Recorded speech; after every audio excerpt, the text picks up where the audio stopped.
And for the next part, we're going to look at DTP booster vaccines. As of December 2023, Gavi has opened a funding window for DTP booster support. So today we're sharing a refresher of the WHO recommendations and the rationale for booster doses and types of support available for introduction. We'll have our colleagues with us today from WHO headquarters, from UNICEF and Gavi. So to lead the presentation and discussion, I'd like to introduce Stephanie Shendale. She's a technical officer in the life course and integration team at WHO, supporting routine immunization delivery platforms. So the floor is yours, Stephanie. Thanks.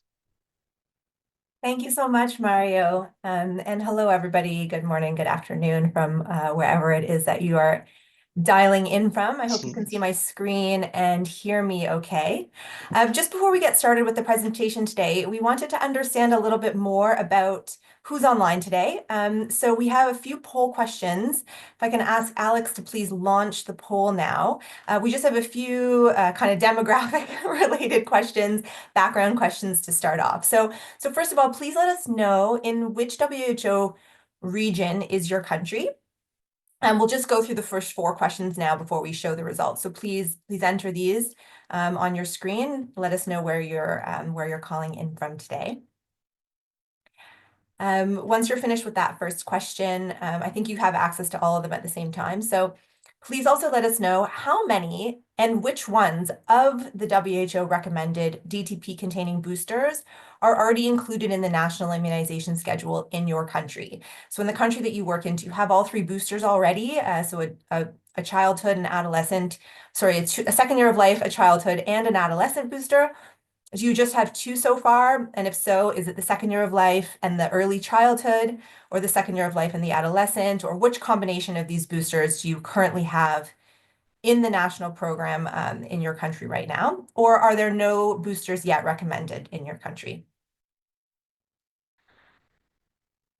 We'd also like to know if you do have at least 1 booster in your country, were you on the NITAG at the time of the recommendation to introduce that booster? So please let us know if you were involved in putting forth that recommendation, or if the recommendation and the inclusion in the schedule was longstanding before your tenure on the NITAG. And then finally, if you were involved in the recommendation, or if you are aware of the dialogue around making that recommendation, what were the main drivers for recommending that booster? And so for this one, you can actually select multiple responses. So we're interested to know if part of the reason that the country recommended this was to sustain maternal and neonatal tetanus elimination. Was it a matter of equity, so ensuring that tetanus protection is included in the schedule for all, including boys and men? Was it preventing diphtheria outbreaks? Was it preventing pertussis outbreaks? Or was it some other reason that isn't listed here? And if so, please drop that in the chat. And again, you can select multiple responses for this one.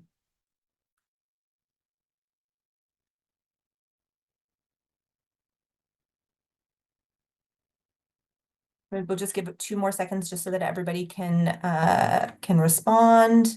Apparently some people have issues with the poll now. Okay, I can see that some people have responded, so clearly some people have it, but so I hope it's just a select one. Maybe it's the type of Zoom. Maybe it's the type of Zoom update that's available. Please scroll down in the poll too so that you can see more than one response option.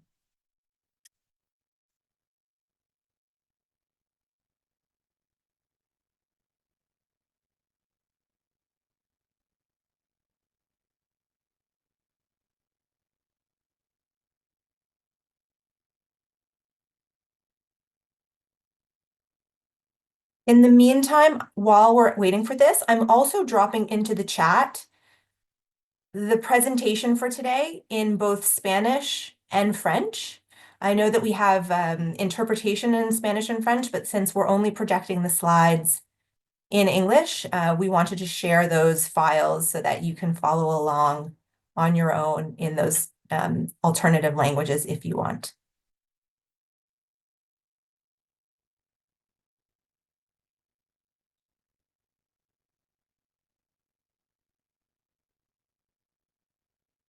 Okay, so I don't want to waste too much more time. Let's just give it 2 more seconds. I can see already some of the answers coming in are showing that we have quite a mix of participation today from across all regions.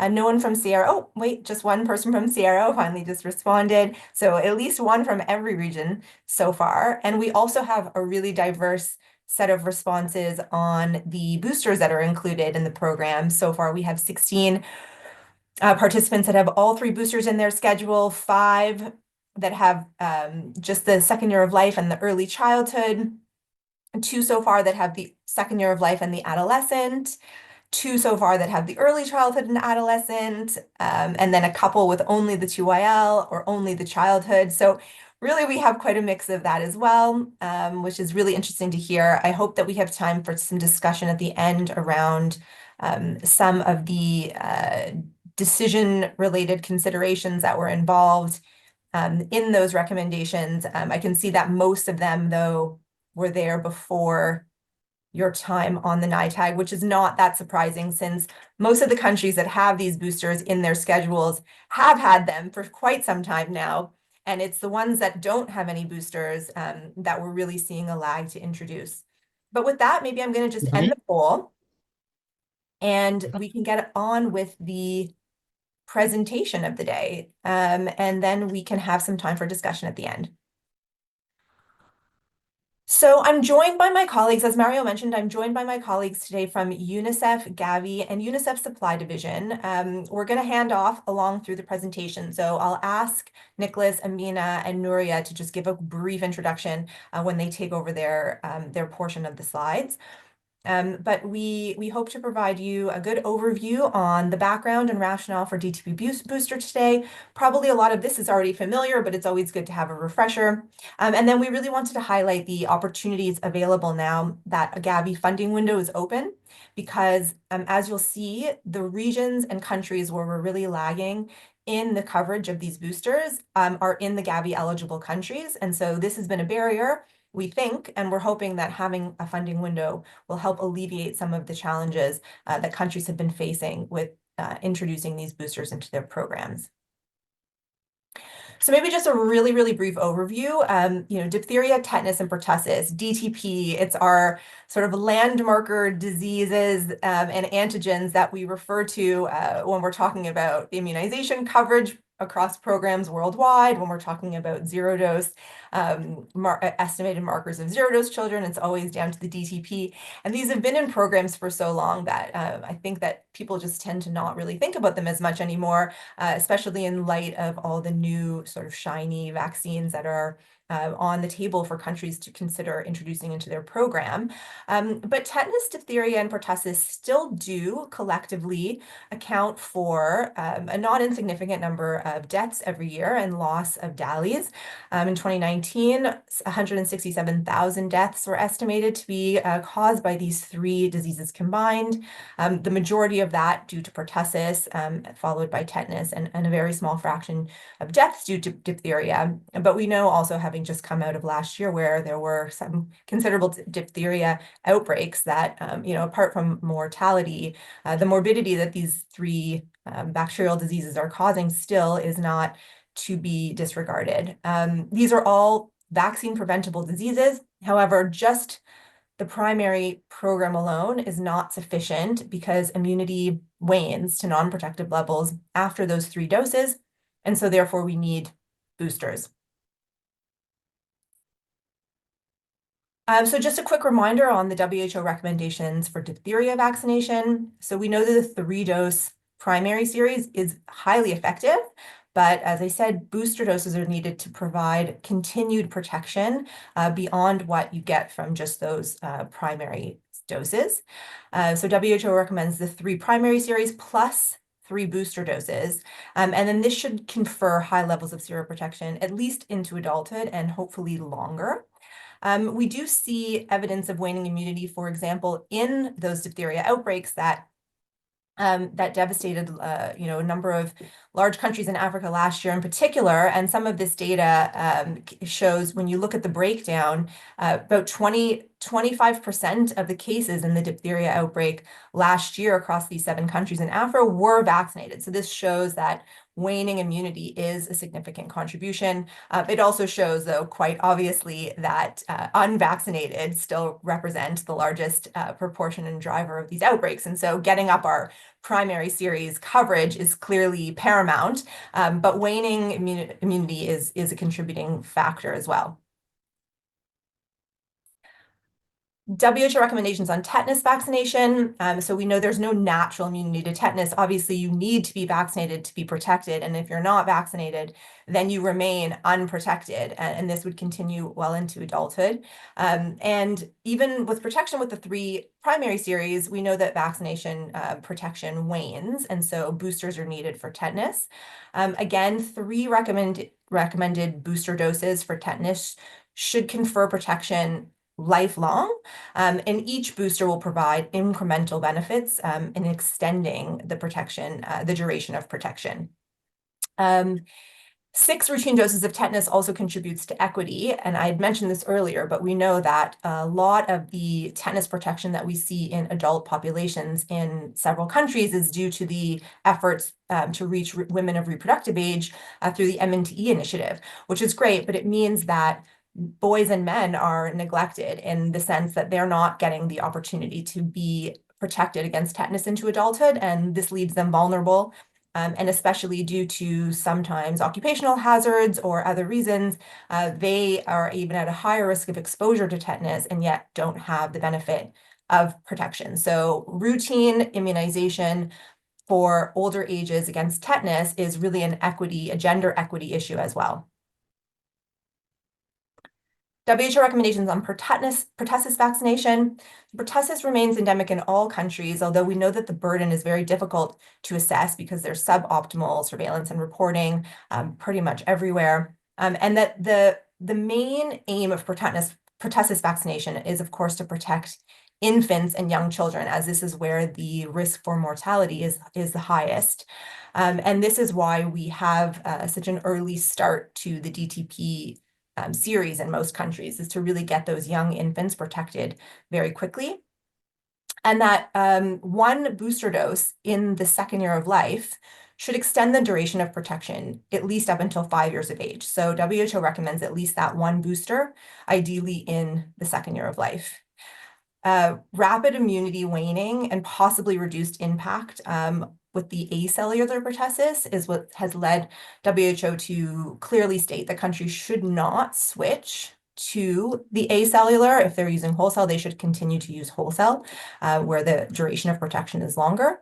And we know that several countries do include an adolescent booster against pertussis, which has been shown to decrease incidence in the adolescent range, but it's not recommended as a means to protect infants against pertussis. The primary series is really the paramount way that we want to reach protection of young infants and children against pertussis.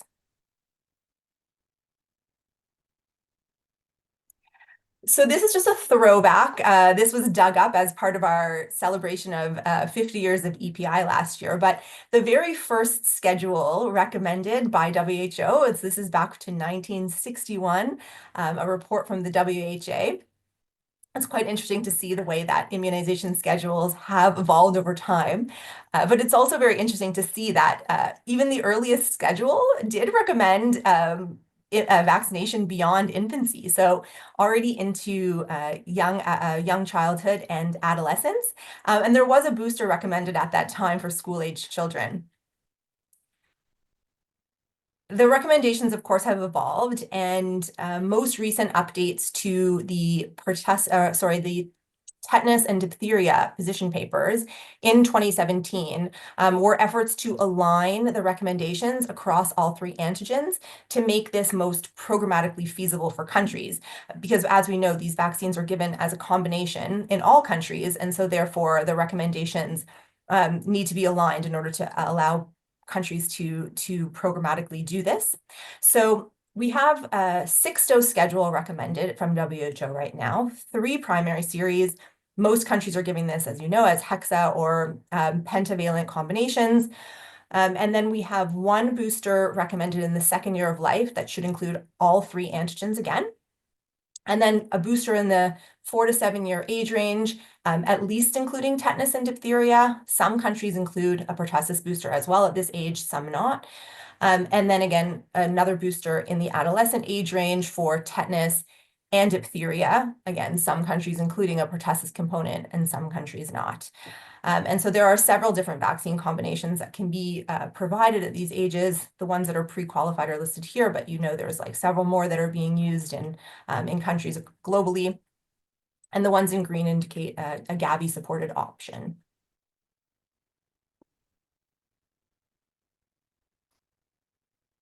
So I'm going to hand it, oh no, actually, I think this section is still me. So one more poll question.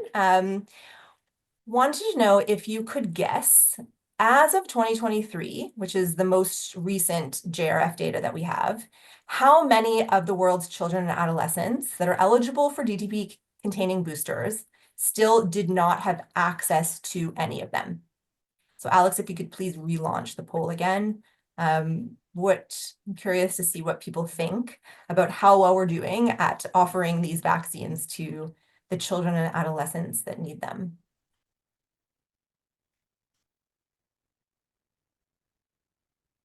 You can So you'll need to scroll down. down. Please scroll That's down right. to 5 and question 6. 5.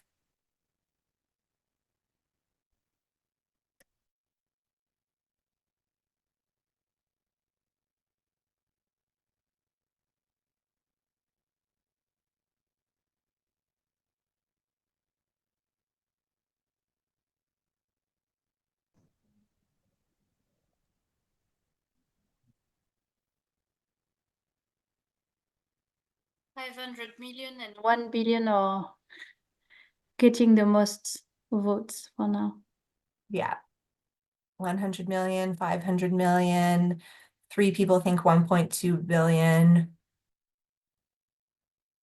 Okay. 5, 4, 3, 2, 1.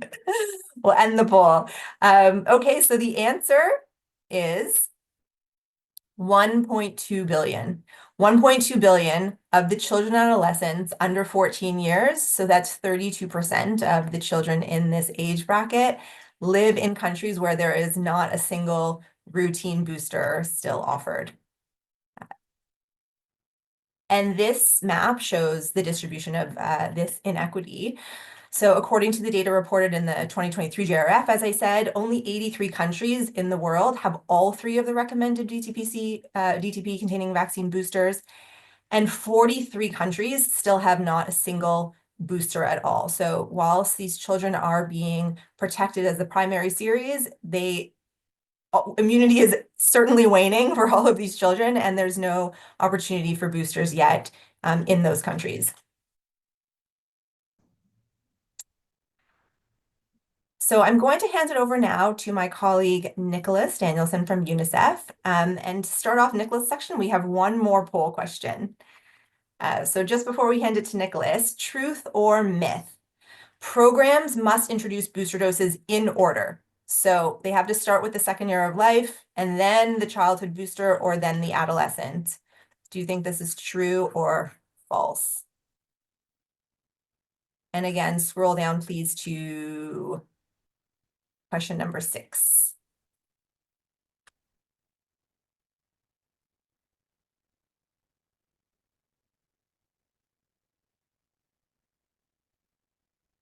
Okay, we have about 12 responses so far, 13 responses. Let's give it 5, 4. See, responses are still coming in. Okay, 5, 4, 3, 2, 1. Okay, we had mixed responses, but the answer is false. Countries can introduce boosters in any order. Every booster will provide some incremental benefit, and any booster is better than no booster at all. And with that, I will hand it over to Nicholas. Thank you very much, Stephanie. Please confirm that you can hear me. All clear. Okay, good. Okay, so quick repetition. As you have heard from Stephanie, WHO recommends that all children should have 3 booster doses to extend the immunity, the protective immunity induced by the 3 primary doses, usually given by pentahexavalent vaccine. And these doses are given in, or recommended to be given in 3 age intervals. The first one is during the 2nd year of life, and that dose should contain a full dose of diphtheria. As I'm sure you know, some vaccine preparations, particularly the one used for pregnant women, has a reduced dose of diphtheria to reduce the reaction to the vaccine. When the 2nd year of life platform sort of started or was conceptualized, it was a quite scarcely populated space, but the 2nd year of life platform is becoming increasingly crowded. The natural scheduling for a DTP booster in the 2nd year of life is, of course, together with the other vaccines, because that reduces the number of contact points and makes it more efficient to deliver the vaccines. Today, only 4 countries in the world have not yet introduced a 2nd dose of measles, and that dose is typically given at 15 or 18 months in low and lower middle income countries. So that is the typical time to co-administer a DTP booster dose together with the 2nd dose of measles. But there are many other vaccines now given during the 2nd year of life. The meningococcal vaccine, whether it's the Menafrivac, the vaccine against the meningitis A, or the multivalent 5 conjugate vaccine. Also the malaria vaccine, the 4th dose is typically given during the 2nd year of life. And there are also many other primary healthcare interventions given at this time, like vitamin A supplementation that starts at 6 months and is recommended to be given every 6 months up to the age of 5 in many countries, deworming, and of course growth monitoring. The next booster, the 2nd booster, can be given either as a full dose diphtheria antigen or as a reduced dose diphtheria antigen. And that is placed at the time, around the time when children start school. And the introduction of the 2nd DTP booster at this stage can be leveraged to introduce routine immunization status checkups at school start and to offer catch-up vaccination for children who lack documentation of vaccination at this time. Mean primary school enrollment in low-income countries has now exceeded 80%. And although there is a large variation of school enrollment across the group of low-income countries, many of them have more than 90%, and this is an excellent opportunity to provide catch-up vaccination, and this such a checkup and offering of vaccines can be leveraged or accelerated by also introducing the 2nd dose of DTP boosters.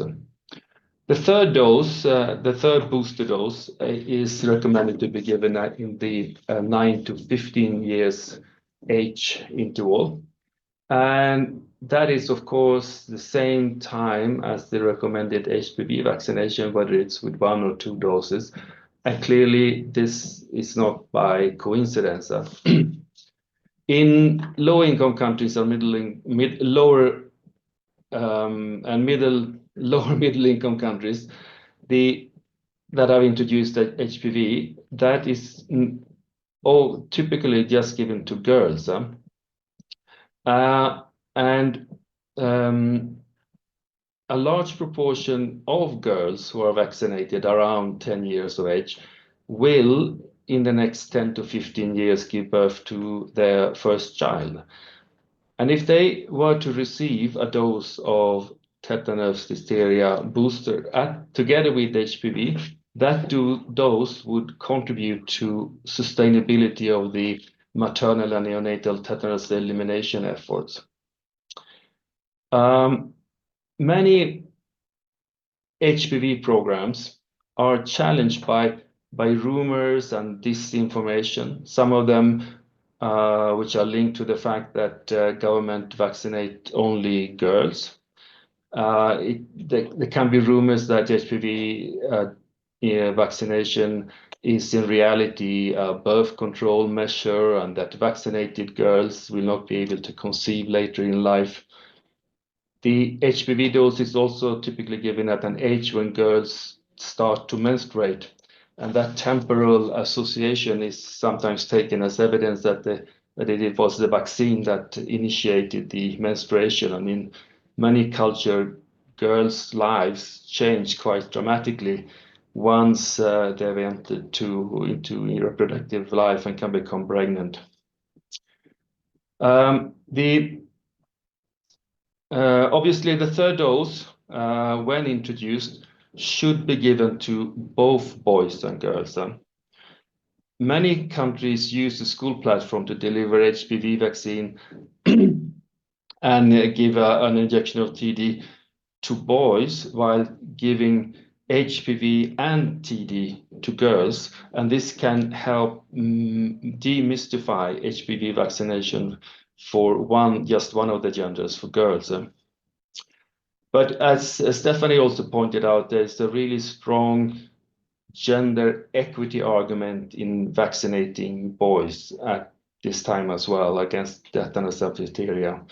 After the neonatal period, when for obvious reason there is sex equality among the newborns who fall victim to neonatal tetanus, there is a very strong overrepresentation of boys and men among people who contract tetanus. The reason is that while men are more likely to become infected with tetanus spores than women because of the kind of work and play they do, they are also less likely to become vaccinated than women who receive tetanus, diphtheria vaccination during pregnancies at antenatal care. At the bottom of this slide, you see 9 different publications and guidance documents that are related to the delivery of these 3 booster doses, and you will find the links to them at the end of this presentation. Next slide, please. So the second year of life booster can be delivered as a dose of DTP, either with whole cell pertussis or with acellular pertussis. And this is clearly the least expensive option if you want to use the first booster dose. But it can also be given as a 4th dose of the vaccine that countries are using for the primary series, which is typically a pentavalent or a hexavalent vaccine. That's a pragmatic solution that reduces the number of different vaccines that you have in your schedule. And the second year life booster, the first booster, can be given together with any of the other vaccines that are given during the second year of life, with the second dose of measles, with the meningococcal vaccine, with the 4th dose of malaria vaccine, and other vaccines that might be in the national schedule. Next slide, please. So the childhood booster, as you can see on this slide, there are 96 countries that are offering both HPV vaccine and adolescent diphtheria, tetanus, pertussis booster. And all of these countries are high or upper middle income countries. There are 22 countries that provide an adolescent booster for tetanus, diphtheria, pertussis, but have not yet introduced HPV and therefore have no co-delivery or delivery to the same age group of HPV. And if you look to the right, you see a pink bar graph indicating that 32 countries, low-income countries, have over the last few years introduced HPV vaccination for girls. And none of them have taken the opportunity to also vaccinate either girls, but preferably both boys and girls at the same time as the HPV vaccine is given. And this is despite that most HPV vaccinating programs are to different extents using the school health platform for delivering HPV vaccine, either as outreach to schools or as a way of recruiting and giving appointments to girls to come to health facilities for the HPV vaccination. And to the right, you can see that 44 countries have not yet introduced HPV vaccine at all. Next slide, please.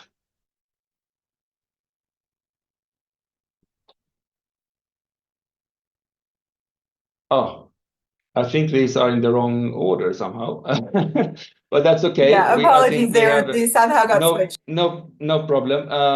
But I think we have covered this. I've covered this slide already, but just to remind that the recommendations for having booster doses in the 4 to 7 year old age group and the 9 to 15 year old age group are sort of not given in a vacuum. They are also linked to other primary healthcare interventions, and there is a WHO UNICEF guidance document that is, I should now remember the name of this. It's called Improving the Health and Well-being of Children and Adolescents, and you have the link to that document at the bottom. And the recommendation there is that there should be at least 2 contacts in the 4 to 7 year old age interval and up to 3 contacts in the adolescent age interval for primary healthcare. And next slide, please.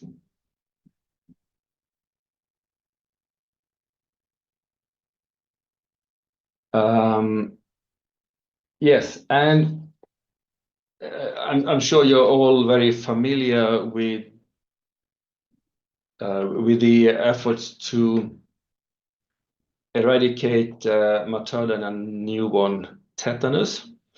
And a lot of that effort has actually been done through different kinds of supplementary immunization activities, through campaigns in low-income countries to reach as many women as possible, but also, of course, through the routine vaccination of pregnant women during antenatal care.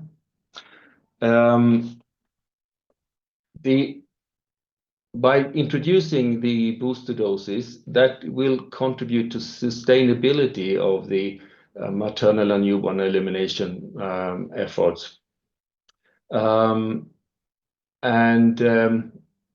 It can also help to reduce the number of doses of TD vaccine you need to give during pregnancy, because if the documentation of all 6 doses that have been given, 3 as primary series and 3 as boosters, is maintained either by the recipient or by their health facility, that means that you don't need to give a full series of tetanus, diphtheria vaccination in each subsequent pregnancy.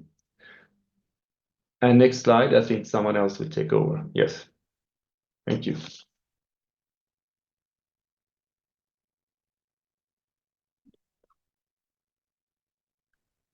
So much. Amina Ismail Mungai, Program Manager with the Gavi Vaccine Programs team. In the next few slides, I'll just demonstrate the Gavi support for the new not very new touch points that are being introduced through the DTP booster doses that we've just discussed with by the last two presenters. In one of the slides that were shared earlier, there was a map that showed the inequity in terms of access to the booster doses across the different countries. And this is likely a repeat of that slide, but trying to demonstrate more towards the eligibility angle and the countries that are really missing the opportunity right now that is available with the Gavi support.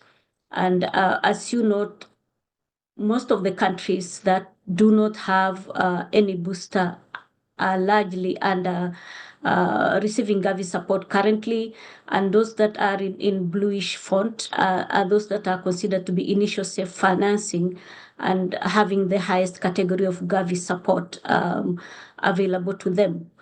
So these countries can really take the opportunity to introduce the DTP boosters because of the existing support that they have, and we'll see them in the subsequent slides. But despite the countries that do not have boosters, we have a few that have either one or two boosters, and with still Gavi support that are like low-lying fruits that they can quickly catch up and introduce all the 3 required doses following the WHO recommendations. Next slide. So there are several types of support that countries can actually access. All this is well described in the Gavi funding guidelines that is available publicly, and you can be able to actually go and have more details from the Gavi funding guidelines. But I've just extracted the key points, and one of them is the Gavi dose procurement, vaccine dose procurement support, and associated supplies that normally accompany vaccines in the second year of life booster dose. This would either be the DTP wholesale pertussis or the pentavalent or hexavalent, whichever option the country chooses. But this will only apply for the vaccines in the second year of life. The other 2 doses for the second booster and third booster, which is the TD, will not access the vaccine dose procurement support because they are below the Gavi threshold of 0.2 USD per dose, but they will access the subsequent fundings under the vaccine introduction grant. So the vaccine introduction grant is eligible to all countries that will be introducing the DTP boosters, and all the 3 touch points, the second year of life, the childhood, and the adolescent touch points will individually access the VIG support once the countries decide to introduce them. Then we also have the health system strengthening support, which is a grant that is available in all countries under Gavi support, and in addition to the VIG support, countries can utilize the HSS opportunity to leverage and ensure that the other aspects that may not be covered under VIG would be supported under the HSS. And finally, we have the targeted country assistance support that is available at different levels, but countries can utilize this opportunity as well through their Gavi senior country managers for more details to be able to leverage, in addition to the other supports, how we can be able to use the TCA specifically to support the countries that would require them. And next slide. And as I mentioned, the VIG, we have the different options based on the country transition phase. And in my first slide, where we had the initial safe financing countries as the majority of those that have not introduced the DTP boosters, they have the highest opportunity on the VIG to be able to introduce the touch point in the second year of life. but also in terms of the subsequent support for the other doses that would still apply for the initial self-financing countries. The same proportions are used across the other two, the preparatory and accelerated transition phase countries, and the support applies like any other vaccine that they will be getting based on their transition phase. Next slide. Then this is just to demonstrate the opportunities that we have currently. Countries are eligible to apply for the support to introduce each of the boosters. The differences, the different products that are available under Gavi support are available under the Gavi product menu. And this is also a public-facing document that countries can access and choose the different options that they would require and apply for Gavi support. But we have opportunities on the IRC review. So the application windows that are now available are for the May window and for the September window for this year. And countries can be able to utilize the opportunities, these windows, to apply and have the applications reviewed for support by the Gavi, through the Gavi eligibility criteria that I just described earlier. Next. I think this is, yeah, okay, this may be my last slide. We are also trying to come up with a tool that would help countries analyze the kind of support that they will be accessing through the Gavi support, and based on the different options on what exactly that support would mean at country level in terms of the cost of vaccines or the other programmatic costs that the countries will be undergoing will be demonstrated. So if a country is interested in, let's say, all the 3 doses, we'll have a particular template that you can take them through to analyze the costs going forward.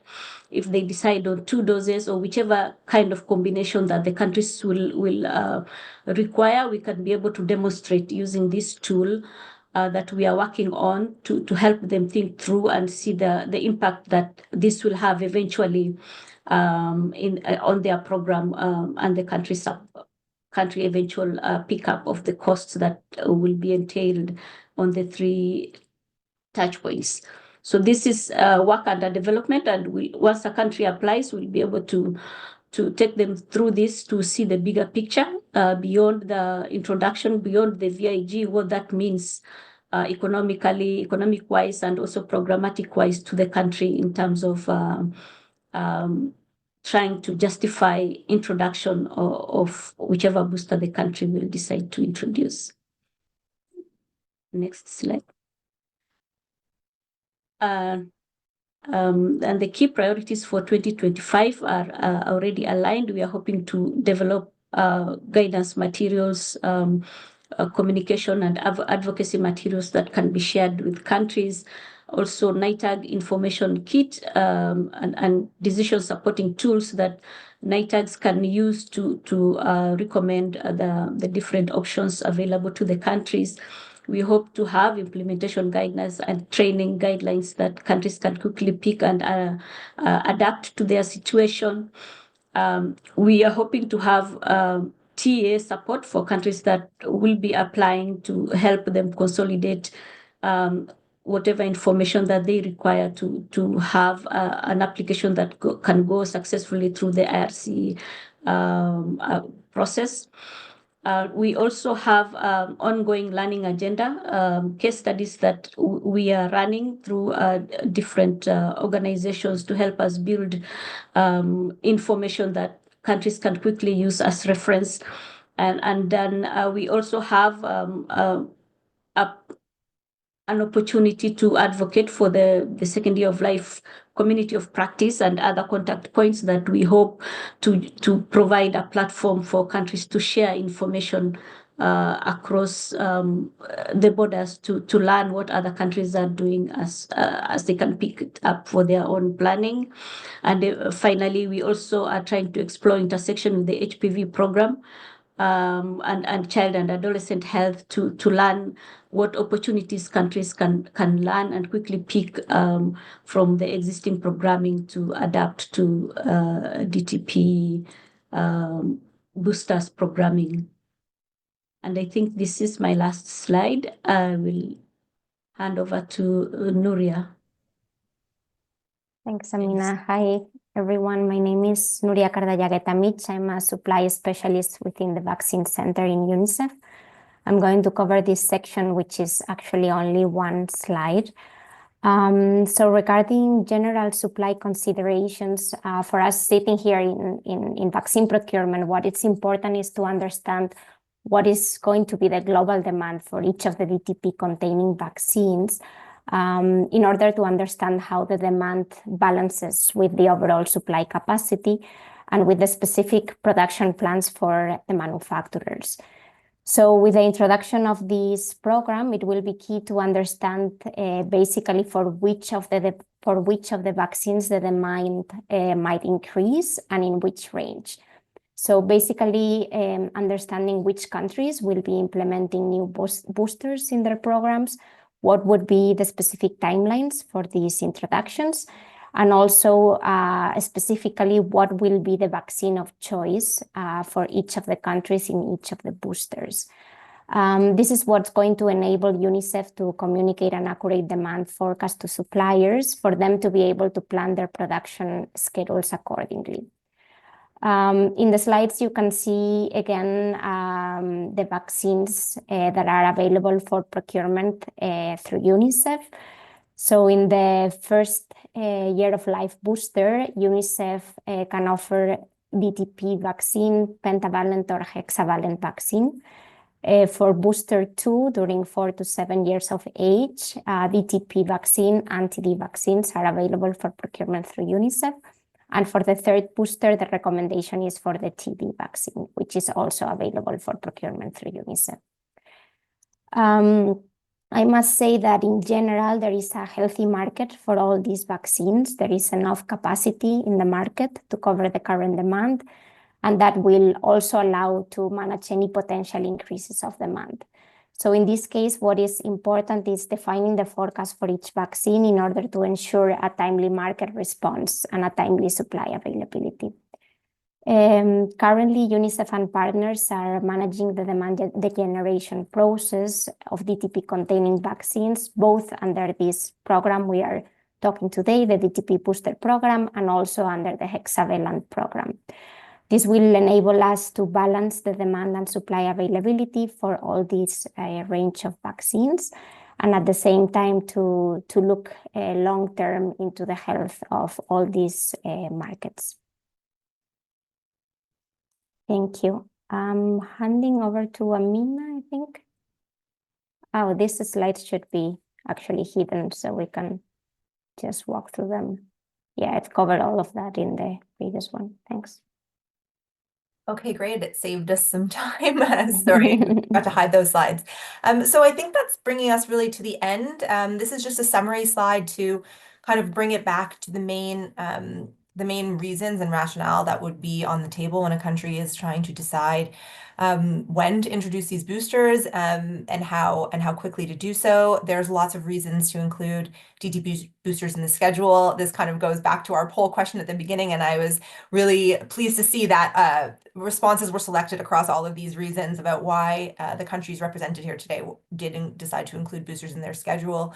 So it's really, I mean, we're talking about 3 different antigens, so 3 different reasons, and it links into the global and country priorities around sustaining maternal and neonatal tetanus elimination, ensuring equity for tetanus protection across both genders and into older ages, preventing outbreaks of VPDs such as diphtheria and pertussis, and also just opportunities to strengthen health systems through integration and reinforcing the touch points along the life course for either co-administration with other vaccines or provision of other health interventions.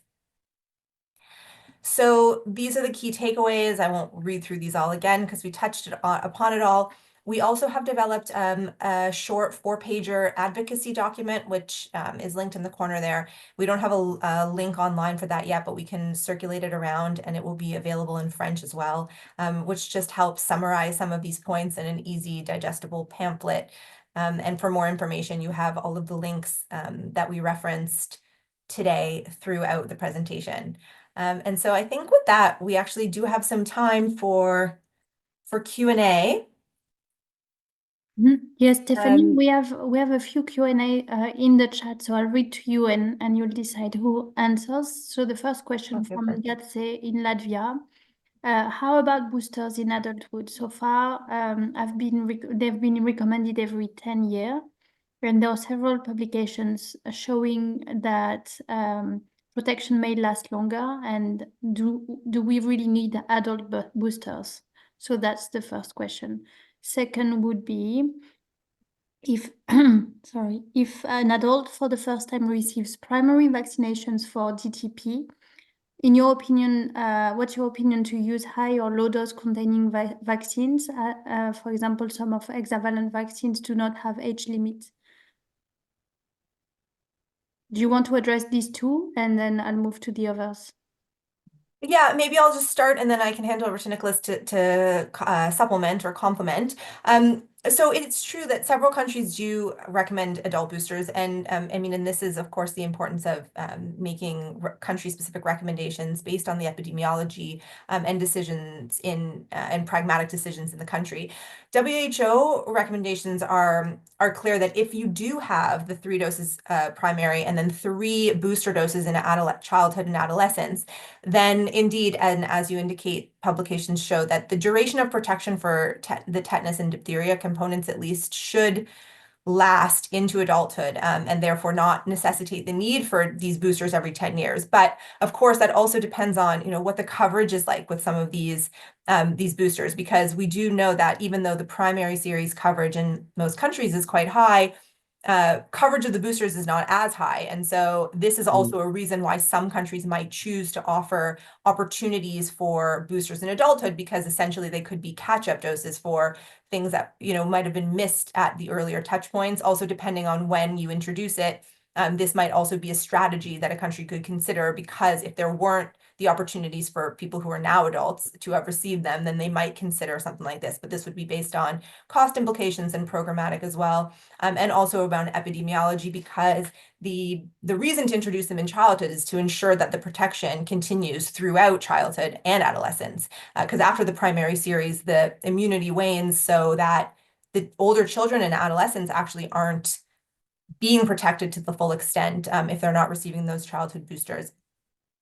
Also, I noted the point about migration process into high-income countries, and this just emphasizes the importance of having a good catch-up program for people that come from outside the country into the country, to ensure that they're brought up to speed with the national immunization program. So this is a bit of a different case, right? It's not about vaccinating adults as part of the routine, but more about vaccinating adults that are new to the population and have not received the boosters in their home country, and so bringing them up to speed with the national immunization recommendations. And the WHO recommends that all countries have these catch-up schedules in place, including vaccinating older ages that might need to be caught up for vaccines that they didn't receive in childhood in their home countries.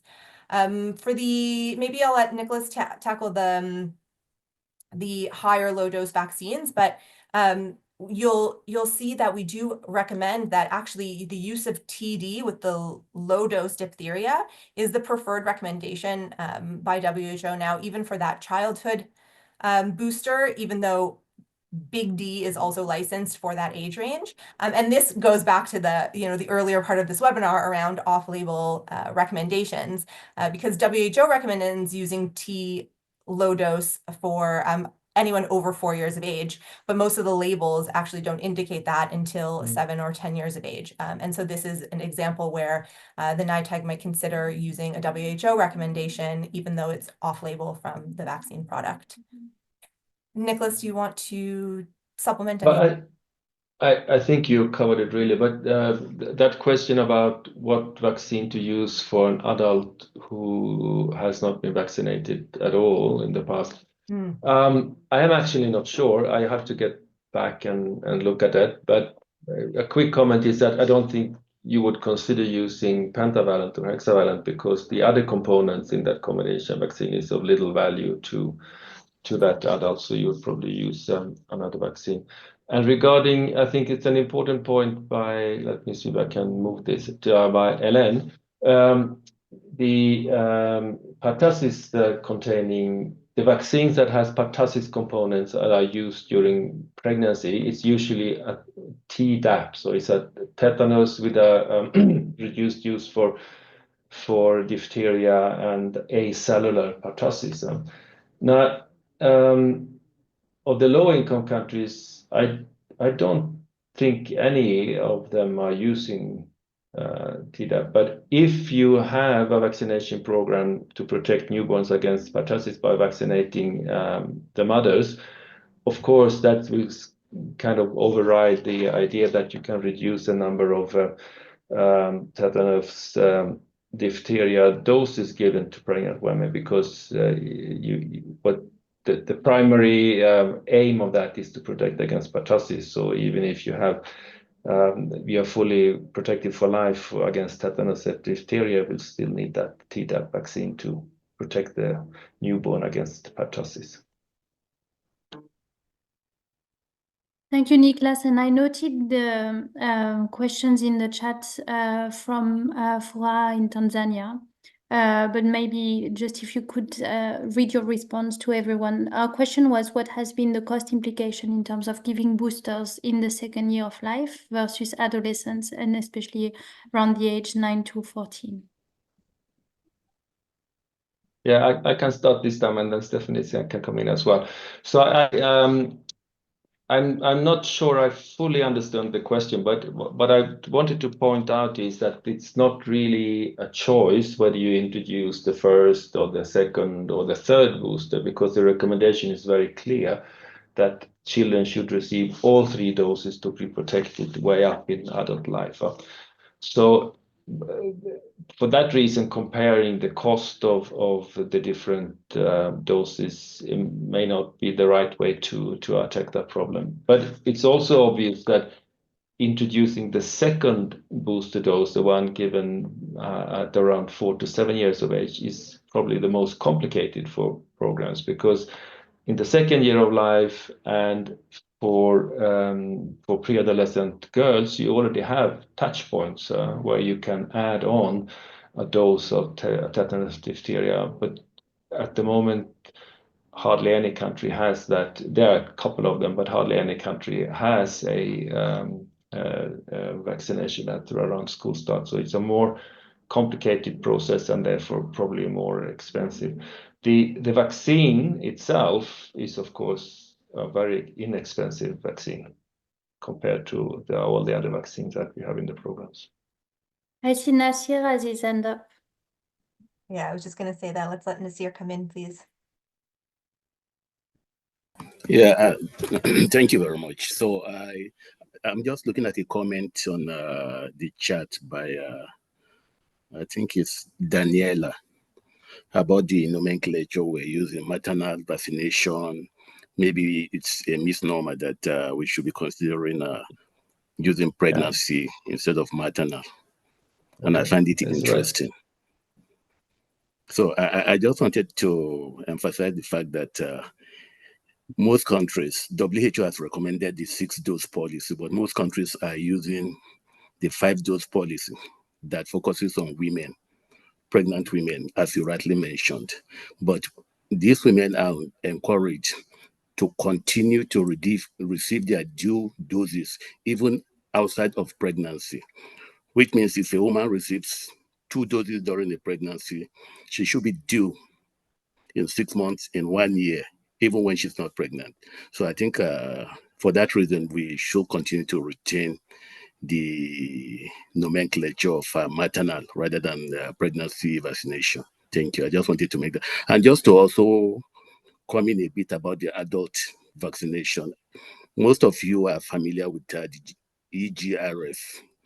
You recollect that in that tool, there are questions about vaccination outside of the normal season, which is outside pregnancy and then the primary series, like special populations, at-risk populations, health workers, those going into the military, the agricultural. So you have this adult vaccination that is going on. The challenges we have if we have to rely on the fact that our primary series and booster doses will eventually lead to protection before people get into adulthood. We must again recollect your concern about the low uptake of booster doses, especially in the low-income countries. So that is not going to take us to that level. Then secondly, the disparity between the gender, where at the end of the day, you think you are vaccinating everybody through the primary series and booster doses. But if by the time you, if you do not have the booster doses and then you focus on the MNT initiative, the chances are you're going to vaccinate the female and then you're going to have the male growing into adults unprotected. Again, you also have the risk population. For example, in Uganda, when they used male voluntary circumcision as a strategy to prevent HIV/AIDS, they were giving TT-containing vaccines before the circumcision. So the adult vaccination is there and it's very clear, and in most countries, like somebody rightly mentioned, every 10 years. But again, we need to respect the WHO interval for these doses. Thank you. I just fill in with a quick anecdote. I mean, today, when you look at the case counts from low-income countries, more than 2/3 of tetanus cases are men today. And this is completely different from when I trained as a doctor in Sweden, where we would the few tetanus cases you would have would almost always be women and elderly women who are working in the garden. And because men would receive tetanus vaccination during military service and every time they had some kind of accidents and needed to be seen in the emergency and so on.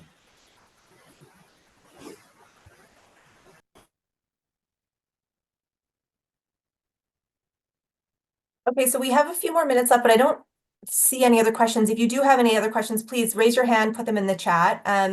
In the meantime, I did want to mention one more thing, just because I think it'll be of interest to this group, and we will keep you posted, of course. But WHO is going to be convening a working group, a SAGE working group on pertussis. It's been a number of years since we updated our pertussis position paper.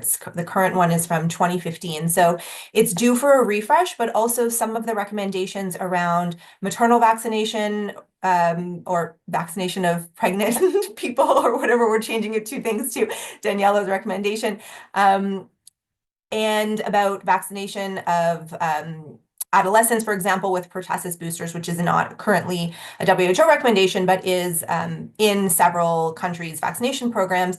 So we will be looking at this data again more closely. Also, again, looking more closely at the data around the use of acellular versus whole cellular pertussis in many of the combination vaccines that are used in countries now, which may impact what we historically knew around waning patterns for pertussis. So this is an area of work that we're just starting up again at WHO now. It'll carry into the next year, but we will keep you all posted on how that progresses and whether it results in any changes to the WHO recommendations on pertussis in particular. Nasir, your hand is up again. I don't know if that's an old hand or... No, I'm sorry. I just wanted to find out from Amina. I wasn't clear about the link between the HSS grant and the booster dose introduction. Is it that I would like to get more clarity about that? Thank you, Nasir. The link between the HSS and DTP boosters is that HSS broadly supports the health system aspects of the EPI program. some of the platforms that we are looking at, the touch points that we are looking at for DTP boosters have not been in the routine immunization space in most countries, especially the childhood touch point. We know we have the adolescent touch point and HPV. And so trying to link to school health programs that are part of what the HSS funding could be used by countries to create a touch point at school age, and many other opportunities that the HSS grant also has, like community engagement, and all the other aspects that are available. I think we can list all the aspects that are under HSS funding, and these are also different in different countries depending on what they consider as priority to be supported under their HSS support. But countries are free to utilize those opportunities under HSS and link them to the DTP booster touch points that they will select to apply for, if they apply for all the three or any of those that they would feel easier to apply for.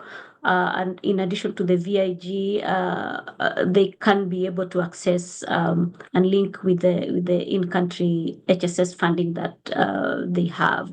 But this has to be in close coordination with the senior country managers and who are, of course, monitoring the HSS support based on the country's application. But there are opportunities that can link both the touch point and the HSS funding, depending on the country's needs. I hope, Nasir, that helps. Thank you so much. Thank you so much. Yeah. So with that, Stephanie, I'll take the end of the meeting to close to tell you one, that this GNN webinar is recorded and will be put into the NITAG Resource Center, so you can share with the rest of your NITAG members who could not necessarily join. Second, the slides will be shared with those who received the link. So if you got the link from someone who forwarded to you, please make sure that you ask that person to also send you the slides. 3, there is the SAGE meeting from March 10th to 14th. Any NITAG members can listen into the SAGE meetings. You just need to make sure you're in our mailing list. If you're not, please reach out and we will make sure we circulate the link. On March 12th is the NITAG session at 3:45 p.m. Geneva time. Do listen into that session. I think it will be very useful. And the SAGE Digest webinar will be on March 27th. Again, you'll receive the link next week, probably. With that, Mario, would you like to say a closing remark? Yes, just to thank everybody just for being here. Thanks for the great presentations, and hopefully we'll see you at SAGE. Bye, everybody. Bye. Thank you so much. Bye. Thanks, everyone.